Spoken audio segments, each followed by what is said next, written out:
I'm the Senior Vice Commander of the Oxford VFW, Post 5663, located at 20 Federal Hill Road in Oxford, Massachusetts. This is an interview for a Meet the Candidate event to meet one of the two candidates for the Board of Selectmen, Russ. The election for the town of Oxford is May 21st, 2024, so please come out and vote. We are asking 10 questions of each candidate. The questions were submitted by residents, and each candidate had a chance to view the questions just ahead of the interview so we can hear their voice and get to know them better.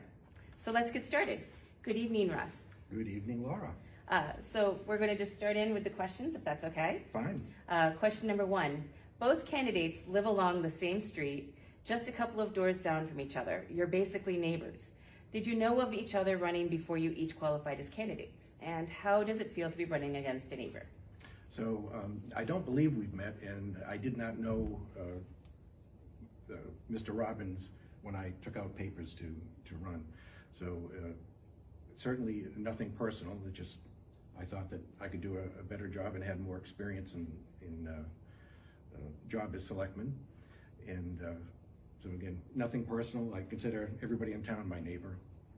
Okay, thank you. Now, question number two. Please tell us about your values regarding town government communication and transparency with the residents. So I feel transparency is very important. I know the town has done some things in the past to put more things online for residents to see, and I would certainly want to see that continue and to be expanded. The more information you get out there, the less guesswork there is, and the less rumors there are when you have the facts available to you. Thank you. Okay. Question number three. What is your stance on public comment opportunity at town meetings and town board meetings? Okay, so those are two very different things. Town meetings really is one big opportunity to have public comment. The whole idea of a town meeting is for the townspeople to get up and make their thoughts and ideas known. And that's why we have the line there. When the article comes up, the moderator asks people to come up to make comments. And that's your opportunity to say why you're for or against the particular warrant that's there. So town meeting is actually one big open public comment. Board meetings are different. Board meetings usually have an agenda. They may or may not have a line on their agenda for public comment. I understand from being on boards before that it's a lot more helpful if somebody calls up ahead of time to get onto the agenda so that the board can be prepared to try to answer their questions. But I'm not opposed to having a few minutes set aside for, let's say during the end of the meeting, for people to have some questions that maybe we can answer at the following meeting. Sometimes it's a quick informational answer that you can answer right then and there. Other times you need to talk with other departments or employees of the town in order to get the answers that we're looking for. Okay, thank you. Question number four. Are you aware of the turnover of town employees? If so, how would you address the issue as turnover costs the town money in terms of hiring and training new employees? Yeah, so obviously the town always tries to get the best person for the job, and once you have that person, you want to try to hang on to them. That can be tough nowadays. People don't have as much loyalty to jobs as they did a generation ago. You know, a lot of people would work for the same employer for their entire career. You don't see that as much anymore. So I think the most important thing is to try to make it a good work environment. I think we're all quick to criticize if somebody makes a mistake.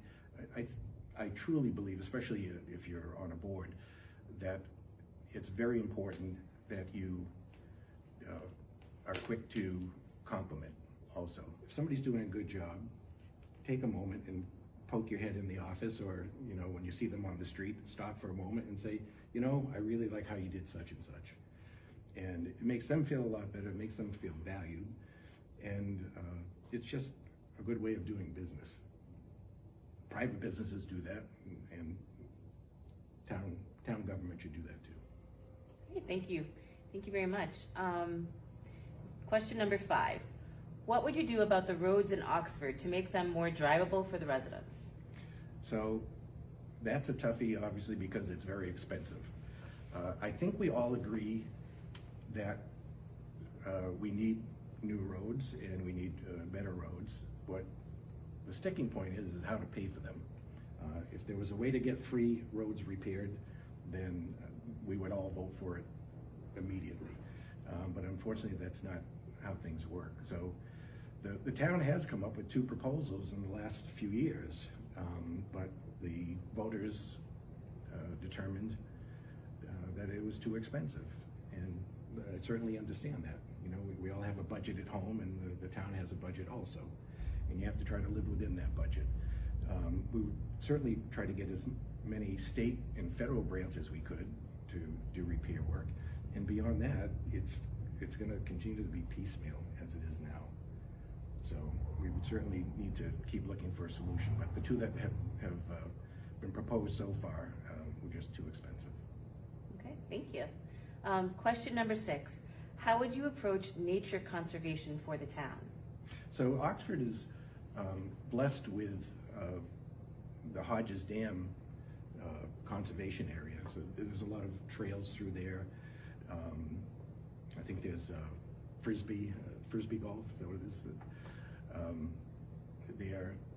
There's picnic areas, there's biking trails, but we can certainly use some more. I know that there are some groups that are working to make the French River more accessible for canoeing and kayaking, and little by little, it's opening up more opportunities for people in Oxford, and I would certainly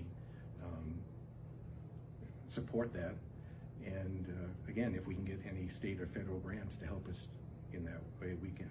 I would certainly support it. Also, there's been many local groups that have pitched in. Oxford Business Association and Boy Scouts and many other organizations that have come forward to help out. Okay, thank you. Number 7, what is your interest in affordable property taxes for town residents? Okay, so again, that's something that everyone would like. I am semi-retired. I'm on Social Security, so I understand that Social Security for most people is not enough to pay all of your bills, which is the reason that I'm semi-retired and still work 3 days a week. So I'm very conscious of the fact that people are on a budget, people are having a hard time. There's certain things that we need to do in town, but while doing it, we need to try to stay within our budget. It's also important, though, to realize that if you don't increase the taxes, the 2.5% that you're allowed, that's going to follow you forever. And there are towns, surrounding towns, that are actually in a lot of trouble because they cut taxes actually too much.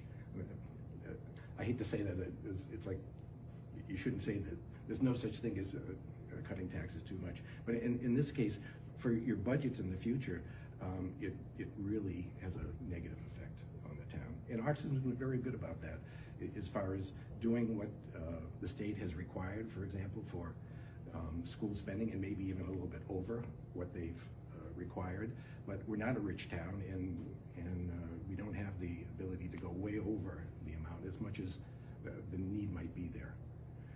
So again, we have to look for state and federal help to see what we can do to try to help out the departments that need help without putting an overbearing burden on the taxpayer. Yeah. Okay.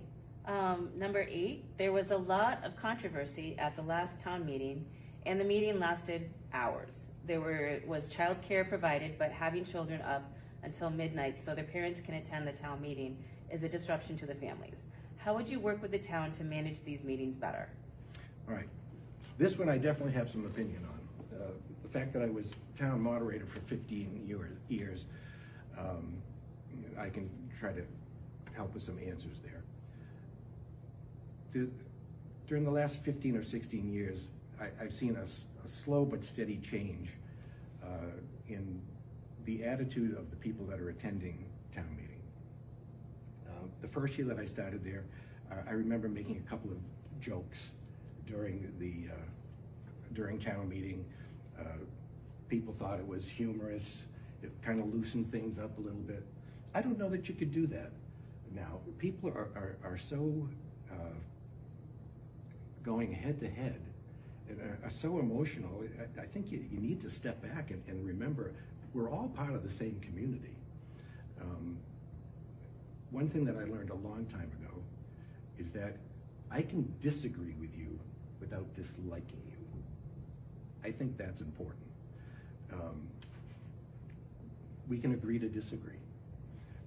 At town meeting, some people are going to be for a warrant article, some are going to be opposed. After the vote is taken, then whoever, whichever side won, then that's it. Move on.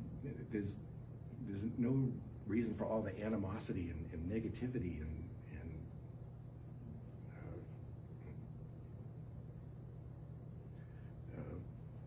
back and forth that we saw. As far as how to make things more efficient, number one, I would suggest listening to the town moderator. There were so many times during that meeting that the town moderator was trying to explain something or trying to tell people how to do something, and there were either people arguing with her, not paying attention, private conversations going all over the place, and then someone would go up later on during that same question, someone would go up to the mic and ask a question that was already asked. Now, that infuriated some people in the audience, but let me say, probably they did that because there was so much talking going on in that person's section that they didn't either hear the question or didn't hear the answer to the question. And so it ends up being answered a second time. And all of that wastes time. The whole idea is that if you have a question or a comment, you go up to the mic, you stand in line patiently, and one by one, you get a chance to say something. And the town moderator was good about trying to keep the answers to a couple of minutes or less. But again, when there's chaos all over the place and there's private conversation, loud, and again, I'm not saying you shouldn't talk to the person next to you, you shouldn't exchange ideas, but you could do it quietly, and so that the people around you can still hear. So it just become a kind of a free-for-all rally instead of what it's supposed to be, a legislative business meeting. And if people, again, would just lighten up a little bit, listen more, and orderly go up and make their approval or disapproval known, it would be much better. All right, thank you. Question number 9. Sometimes there have been disputes between Board of Selectmen members and the disputes are aired during meetings. How do you think this should be managed? Well, as I mentioned before, I can disagree with you and not dislike you, and we're supposed to be professionals. And I realize sometimes things get heated, but that should not be the norm. The norm should be businesslike. Once again, you speak for or against a particular idea, and then you vote on it, and whatever the vote is at the end, and then that's what it is, and you move on. If we expect people at town meeting to behave professionally, then we as leaders need to show some respect and do the same. Okay, thank you. And the last question, question number 10. The selectmen are required to decide dangerous dog hearings and recently ruled to have a dog euthanized. How do you feel about this mandate to make life and death decisions about pets? Okay, so for those of you who don't already know, from 1999 to 2001, I was on the Board of Selectmen. And the two things that stick in my mind that were really emotional, that were really hard decisions, were dogs and trees. And dogs because, you know, it's somebody's pet, although it's one person's pet is another person's nuisance. And trees because, you know, this beautiful living thing, you know, maybe it's at the end of its life and you don't want it cut down, but the tree warden is saying it's time. There tends to be a lot of emotion on both of those things, and we seem to have the most people show up in meetings when we were talking about one of those two things. Obviously, everything is on a case-by-case basis. I certainly don't want to end the life of a pet, you know, if any way we can help it. But on the other hand, if it's dangerous for you or your neighbors, then we have to take that into consideration too.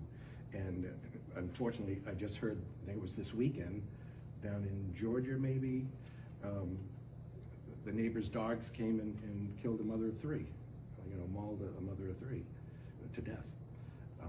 You certainly don't want that happening in town, but on the other hand, you know, if the dog can go to training, or you know, if there's some other way, or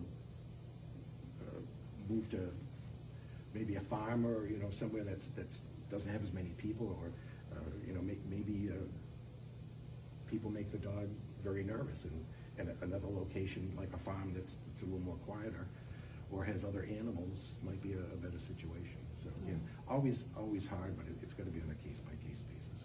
Okay. Thank you very much for answering these 10 questions for us tonight, Russ. Thank you for the opportunity. I appreciate your time.